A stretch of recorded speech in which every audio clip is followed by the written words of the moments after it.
Guys, நான் தான் அப்சரா. நான் இன்றைக்கி என்ன பண்ண போகிறேன் அப்படின்னு பார்த்தீங்கன்னா, சிக்கன் சம்சா எப்படி பண்ணுறது தான் பார்க்க போகிறோம்.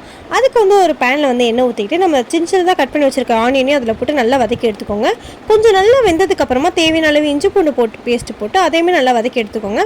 நல்லா இந்த மாதிரி வந்து கலரில் வந்ததும் நம்ம எடுத்து வச்சுருக்க சிக்கனு பச்சை மிளகா போட்டு அதுவுமே நல்லா மிக்ஸ் பண்ணி எடுத்துக்கோங்க. கொஞ்சம் வெந்ததுக்கப்புறமா சால்ட்டு போட்டு நல்லா மிக்ஸ் பண்ணிக்கோங்க.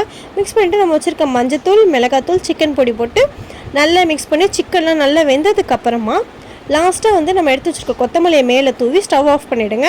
தனியாக வந்து இன்னொன்று வந்து மைதா மாவு எடுத்துக்கோங்க. தனியாக இந்த மாதிரி கரைச்சி எடுத்துகிட்டு சம்சா ஷீட் வந்து கடையில் வாங்கிக்கோங்க. அதை வந்து இந்த மாதிரி வந்து ரோல் பண்ணிவிட்டு சிக்கன் ஸ்டஃபிங்கை வந்து அது உள்ளே வச்சு மைதா மாவை போட்டு நல்லா பேஸ்ட் பண்ணி ஒட்டிக்கோங்க.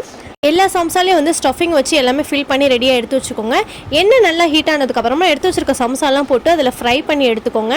ஸோ எம்மையான சிக்கன் சம்சா வந்து ரெடி. இதை மறக்காமல் வந்து உங்கள் வீட்டில் ட்ரை பண்ணி பாருங்கள். இந்த வீடியோ உங்களுக்கு பிடிச்சிருந்துச்சுன்னா லைக் பண்ணுங்கள், சப்ஸ்கிரைப் பண்ணுங்கள், மறக்காமல் பெல் ஐக்கனை கிளிக் பண்ணுங்கள்.